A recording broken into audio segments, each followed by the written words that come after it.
Welcome to the Autism Central Podcast, the home of real stories, honest conversations and shared wisdom from England's National Autism Peer Education Programme. Here we bring together autistic people and the people who love, support and care for autistic people of all ages and backgrounds to explore every aspect of life. The National Autism Peer Education Programme is delivered by Anna Freud and commissioned by NHS England. Through education, coaching and connection, we offer resources, group webinars, one-to-one peer support and community events that centre lived experience and build real understanding. Our vision is a society where autistic people, their families and those who support them are empowered, connected and thriving. This is your space, your community, your podcast. Welcome to Autism Central. Hello and welcome to episode 1 of season 4. I'm Catherine Asta, the host of the Autism Central Podcast. So what can you expect from season 4? Well, we're going to bring you honest, thoughtful conversations that centre lived experience. Stories about identity, well-being, mental health, work, relationships, creativity, family life, and the realities of navigating the world as an autistic or otherwise neurodivergent person. You'll hear a range of perspectives from people at different stages of life, from different backgrounds, each offering their own insight, challenges, strengths and hopes. Episodes will be coming bi-weekly on a Friday, and between episodes there's an abundance of free peer support on offer from a wide and diverse range of people, guides and associates who are all involved in the programme. Autistic people you will have heard of, authors, researchers and advocates like Alexis Quinn, Pete Warmby and Kieran Rose, Anne Mamott, as well as many more you will come to meet through the blogs, events, webinars and sessions the programme invites you to. The podcast is a mother-daughter effort, me hosting and my eldest daughter Caty behind the scenes editing the episodes we record. And in this first episode, I'm going to be in the hot seat whilst my youngest Kristina, who is 8 3/4, asked me 5 questions about life as an autistic person and parent. But first, I want to introduce you to Caty. This is not the first time we've worked together, mum and daughter, editor and host, is it Caty? In fact, we have been doing this together for the last 3 years on the Late Discovered Club podcast. Did you ever think that we'd find ourselves here with this opportunity, Caty?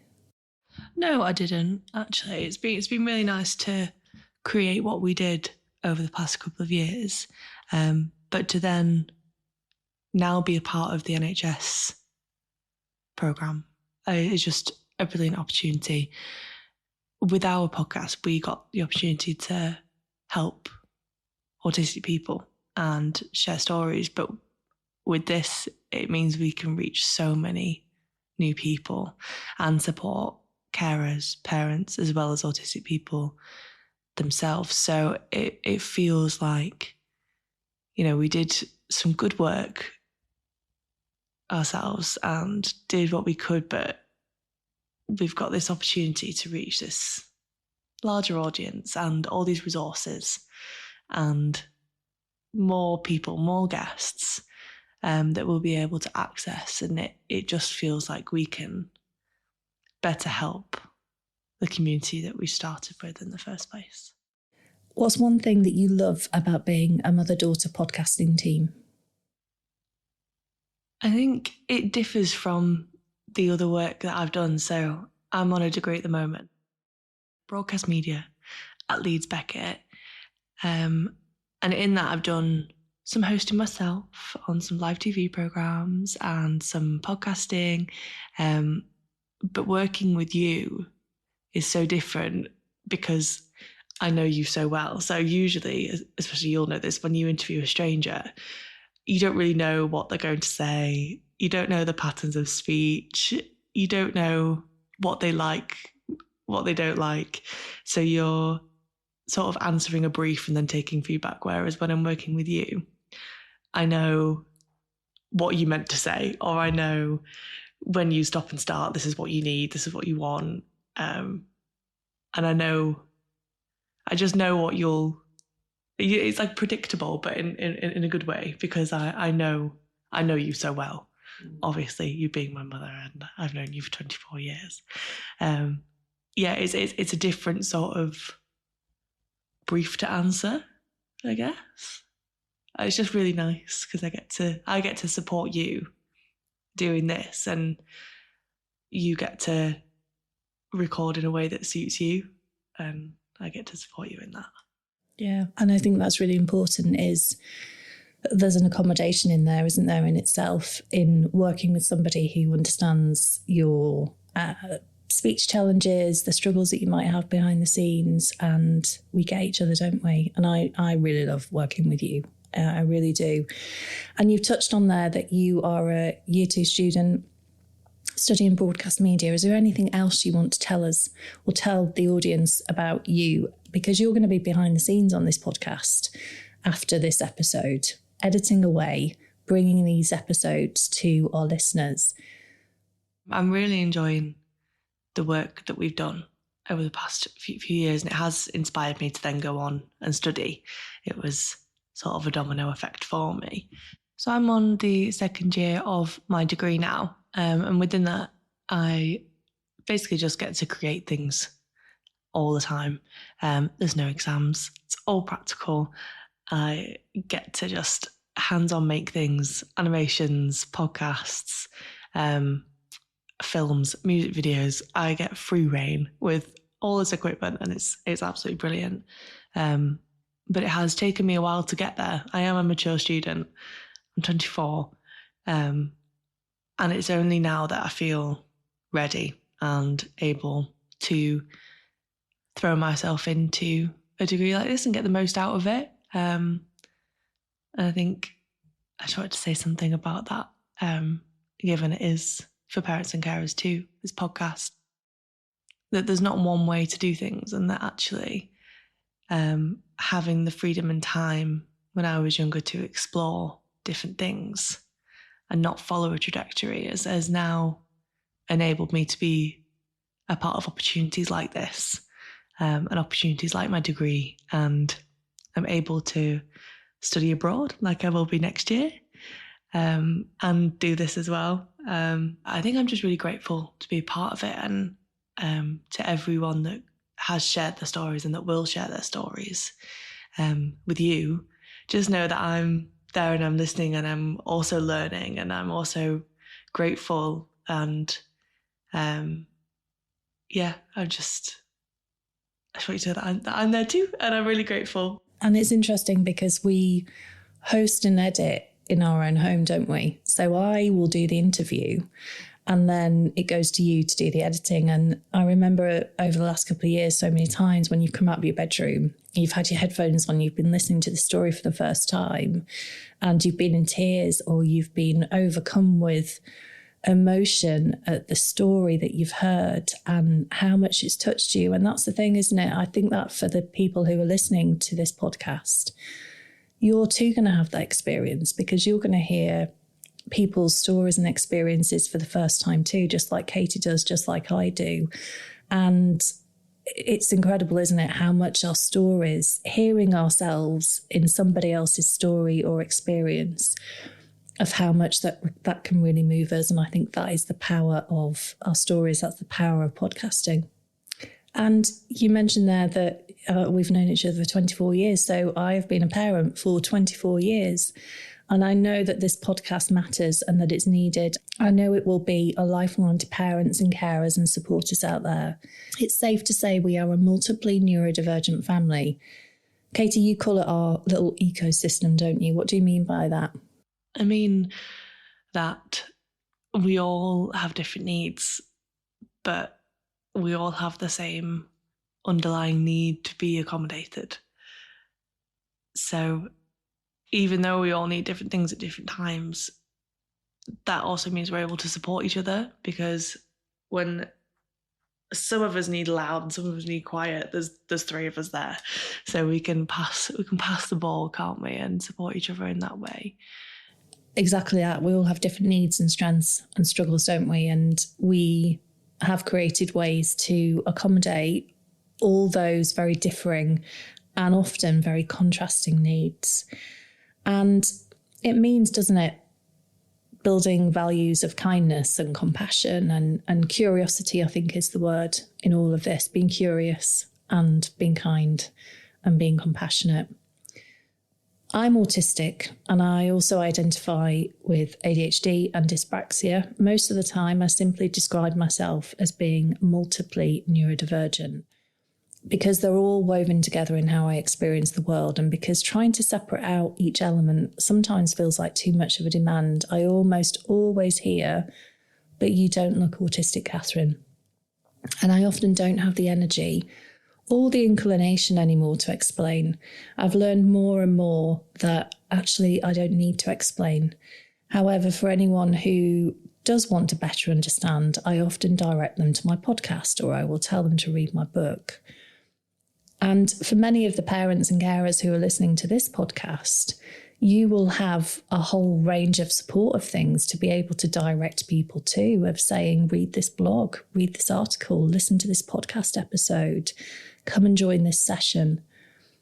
For many of the parents and carers and supporters, certainly in my own community, they don't have access to the kind of support and peer education that they need to support their children or the people that they care for. Their parents don't have access to the knowledge and support that they need. And the really great thing about this programme, and why I'm so excited for what's to come, is that it's going to fill that gap in all the ways that it's needed. And that's why I'm a part of it, and why I wanted to be a part of this podcast. So, Kristina, you have 5 questions for me, don't you? And you have come up with these questions. We were sat in Starbucks, weren't we, after school one day, and you said, these are the 5 questions that I want to ask you. So it's over to you to interview me. Yeah, okay. First one, do you ever struggle with your autistic mind? Yes, I do struggle sometimes. Actually, I struggle quite a lot, but the tricky part is that many of my struggles, like most autistic people, happen inside. So people around me, they don't always see what's happening or how something might be affecting me. And I don't always realise it in the moment either, because my body doesn't always give me the information straight away. Yeah, I get that. You know the story of Goldilocks and the 3 bears? You've heard that story, right? Well, I am Goldilocks. In fact, I put a whole chapter in my book about that, because just like Goldilocks, I need things to be just right. Not too loud, not too bright, not too hot, not too messy, not too disorganized, not too many demands, not too much speaking, not being asked questions on the spot that I'm not prepared for. I need plenty of structure and predictability, but it's got to be my structure, and lots of space and quiet time on my own. And I need things to be organised and structured, not just things in my environment, but I need my mind to be organised and structured. And I also need time to work out how I might be feeling about something. And that's because I experienced something called alexithymia. Do you know what that means? No, I don't. Okay, well, it means no words for emotions. So it doesn't mean that you don't feel emotions, because I feel a lot. It just means that I can't always put a name to them without writing or drawing or meditating first, or maybe listening to music that might move me. Yeah. So you know this, don't you? That I need a lot of time in nature and time to dive into my interests, and writing is my thing. And even for this interview with you, I needed to plan and script things out word for word, because my brain really struggles to recall things instantly. So preparing helps me feel safe, and it helps me to communicate clearly. So when you often ask me questions like, "Mummy, what's your favourite film?" or "Mummy, what's your favourite song?" or "Mummy, who was your favourite teacher at primary school?" what happens often when you ask Mummy those questions? You're like, if I said maybe, okay, what was your favourite teacher in school? You would say, no, I don't really remember, because I'm not sure. I didn't feel really I'm not sure. Yeah, I can't always find the answers in the moment, can I? Even to really simple questions like, what's your favourite song? because questions just freeze my brain and I can't pull out the answers really quickly. So it doesn't mean that I don't have favourites. It just means that I need more time to search my internal filing system. I don't know if you know this, but Mum is not only autistic, but I'm also dyspraxic. And that means that my brain and my body really struggle to communicate smoothly. So some things that involve planning or organising or having sequences and things or physical coordination can be really hard. And I'm sure Mummy's told you the story about me learning to drive, haven't I? Yeah. What happened on that? Can you remember? I think you said something like it took very long to like learn how to drive, because I think first of all you said that your driving instructor was like really mean, but like the most struggling bit was like just remembering everything. I think. Yeah, I failed my driving test 7 times. Once I even went the wrong way down a one-way street. And I cried in the car because I felt like I kept getting it wrong, even though I was trying really, really hard. But no matter how hard I tried, I just couldn't do it in the way that people are asking me. And I don't know if you feel this, but I often worry that I've done something wrong, even when I haven't.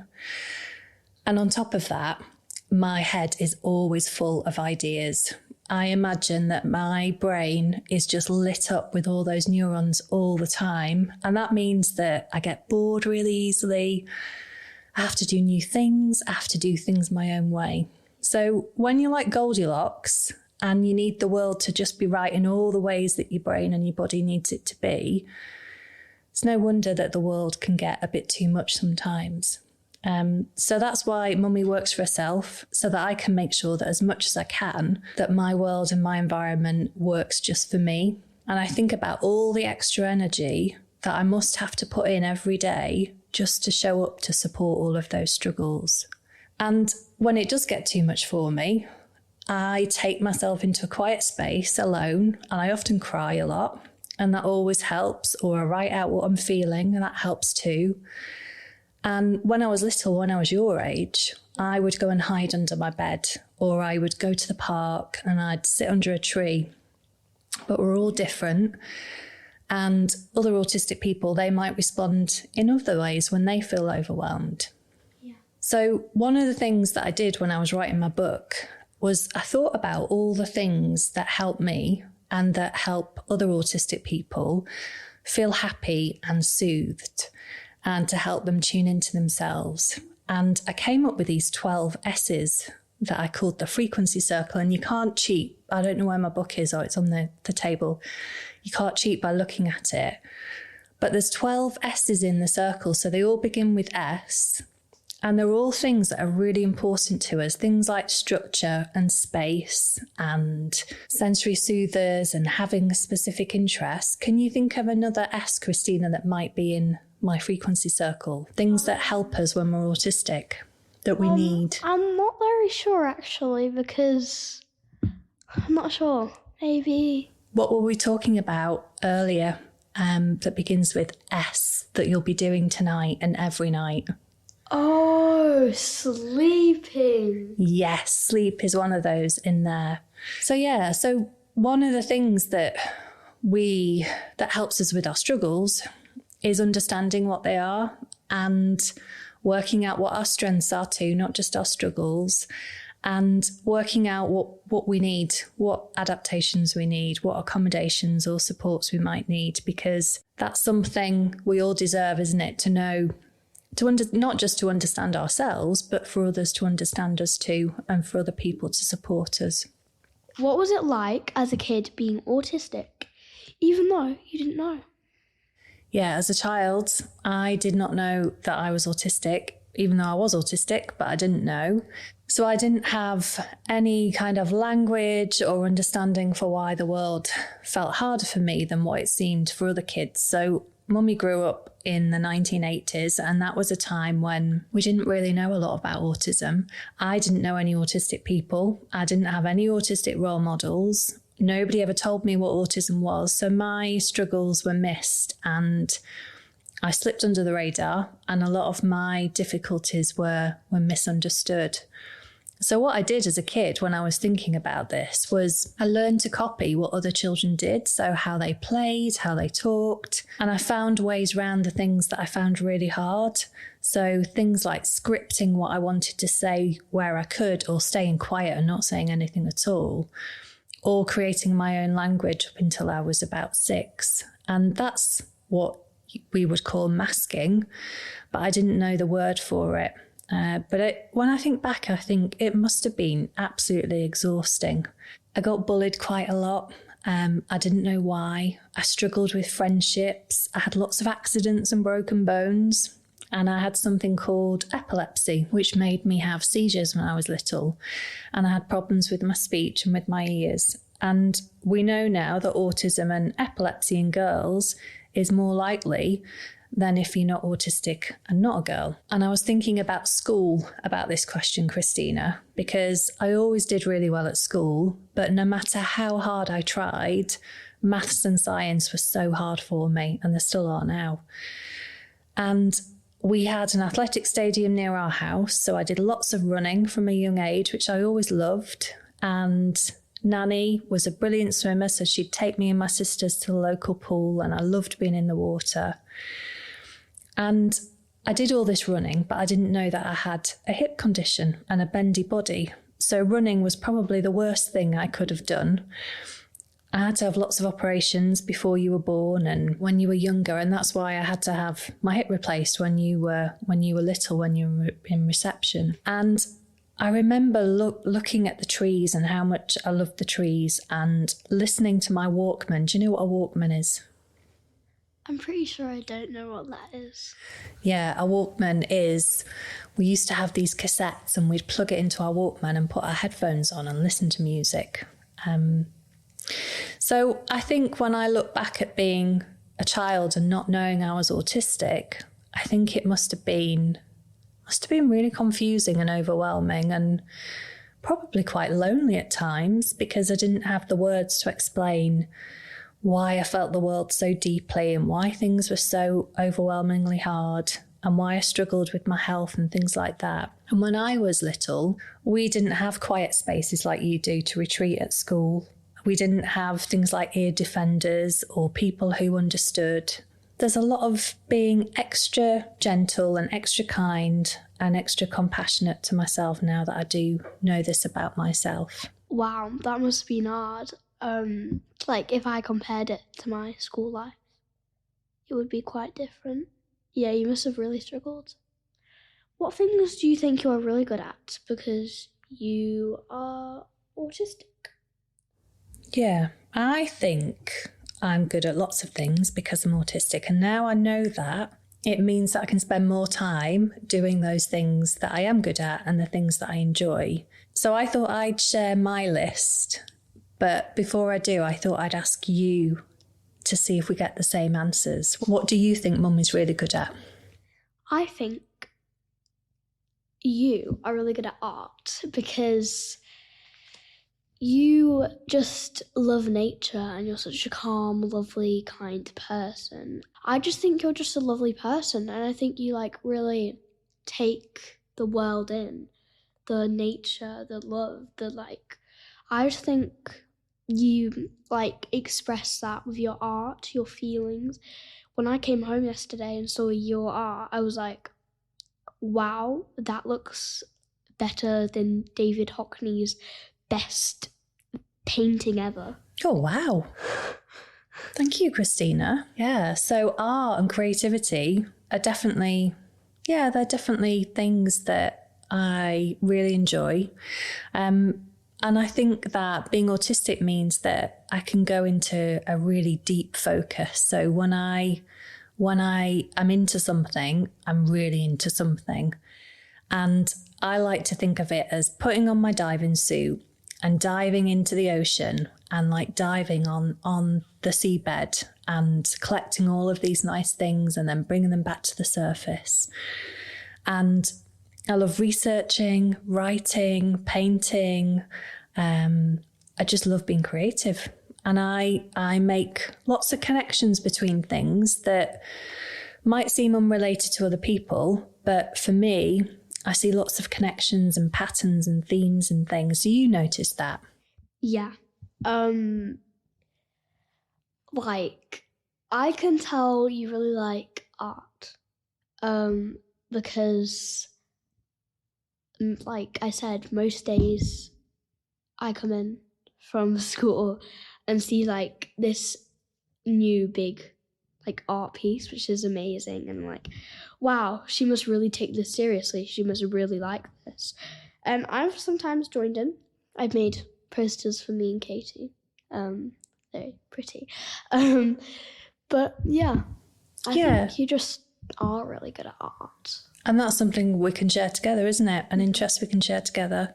The other thing I would definitely say, which you touched on, is about empathy and thinking about how much I feel things really deeply. So yeah, you mentioned nature and trees and people's emotions and people's stories, and that's what helps me do my job as a podcast host and a writer and as a psychotherapist.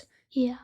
And yeah, when I love something, I just want to learn everything about it. And the great thing about that is that it's meant I've written books. It's meant that I'm doing this. Can you think of things that you're really good at and things that maybe you have really dived deeply into? Because I can think of one thing in particular. Can you remember when you were younger and you absolutely loved talking about dinosaurs? Oh, yes. When Mum had COVID, I used to I wasn't allowed to go near her. I would go on the kitchen table and get all the art supplies out from the cupboard thing.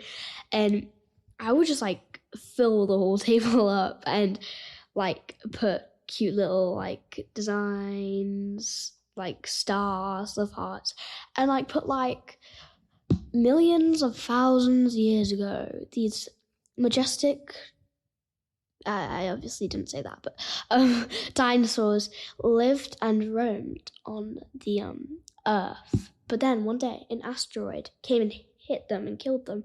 So I would just slip them under Mum's door and be like, please read this. Please open me. And then she would read them and be like, wow, Kristina, you're there. Wow, you just have a lot of knowledge. But I have outgrown that, sadly. I have more interests: reading, writing, football, obviously. And I just like living my own way. So yeah. Yeah, football's a biggie, isn't it? Mm-hmm. What was it like when you first discovered you were autistic? Yeah, so getting my diagnosis later really helped me to make all of those things that I've been telling you about make sense. And I say this in my book, that it felt like someone had wiped a circle on a steamed up windscreen for me to see. But there was a lot of time to catch up on. So imagine 4 decades of life of not knowing why. And I remember the person who assessed me when I had my assessment, and she said to me, Catherine, what would this diagnosis mean to you? And I said, it will just bring me a sense of peace. And that's really what it did. It was emotional, and I did have moments of sadness for the younger version of Mummy, for the little girl who didn't get the support that she needed, who didn't have the words to explain what she was struggling with, and who had to work really hard to fit in. And yes, I wish that she could have known earlier, but times were very different when I was growing up. So I try not to think about what could have been, and to now just focus on what I need to know now. Yeah. And for the first time getting my diagnosis, I just had this language to put around my experiences. And I built a community of people who experience the world in such similar and familiar ways to me. And that was just amazing to find people who also struggle with the same things or enjoy doing the same things. And once I knew I was autistic, I could start understanding what I needed and how I need to support myself instead of always pushing myself into trying harder, and then my body always responding with pain. And it's just meant that I can make changes, that I can ask people to support me, and I can build a life that fits me. So discovering I was autistic really was just a mix of relief and emotion, but mostly it was the feeling of, I've come home to myself, and it just helped everything make sense. And it allowed me to finally be me. So, for the 5th question, is it hard balancing your autistic needs and self and also being a parent? I thought this was such a curious question for you to ask as a child, to even think about this and what that might mean, because the answer is yes, it can be hard. And I've been a parent now for 24 years. But I wouldn't change it for the world. I love being a parent, and I love being your mummy and telling you and showing you every day how much you are loved. Some of the things that help me to kind of stay tuned into my own frequency and stay soothed is things like sleep, quiet time, not being exposed to too much noise, having space to do all of my interests and things, and having lots of structure and predictability. But these are also the things that become harder to do when you're a parent, especially if your child also struggles to sleep or their needs are opposite to your needs. So sometimes as a parent, our needs have to get pushed to the side because we want to make sure that your needs are always met too. So some of the things I've struggled with over the years of being a parent, and I'm sure you know this, Kristina, is making small talk in the playground. That's like one of the things I find really, really hard. I find group things really hard. Group chats are just the worst. I do find it hard making friends, and noisy, busy birthday parties. I remember when both you and Caty were much younger, and what an onslaught that was of my senses going to those kind of parties, and for you as well. And yeah, all things you have to remember as well when you're a parent. There's lots of things. But when we take care of our needs, then we can show up with the calm that both of our nervous systems need. So if I'm calm, then you're calm, and vice versa. And what does Mummy always say about self-care? It's not selfish. Yeah, it's not selfish. That balancing our autistic needs with parenting can be really tricky and can be really hard, and people do struggle, and I have struggled. But understanding what I need and what I struggle and listening into what my body's telling me and then giving myself that permission really helps me to be the best parent that I can be, even when I'm struggling. But we're all accommodating of each other, aren't we? So we all have our own headphones that we wear when we need to, and we're compassionate and kind towards each other, would you not say? That, do you think we all know, you, me and Caty know what our individual struggles are and what we need? Yeah. Okay. Isn't yours like sounds? My biggest one is noise, yeah. Yeah, and then for me, it's definitely smells. Like, I got this like fizzy pop the other day. I smelled it and I was like, what is this? But yeah, I like smelling things, but it doesn't turn out well. It's interesting you say smells though, because you can be sensitive to smells, but you can also seek out certain smells. So you're really sensitive to certain smells, but then you love lip balms and you love your collection. There's certain smells that you absolutely get soothed by, and you're constantly smelling them, putting them on your lips.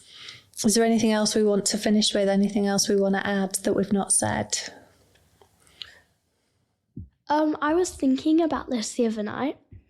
If I was to like travel back in time, because I was like, oh, what would it be in like the 1920s, like the 1730s or whatever? And so I was like, wait, what if it was like the 1980s, like when Mum grew up?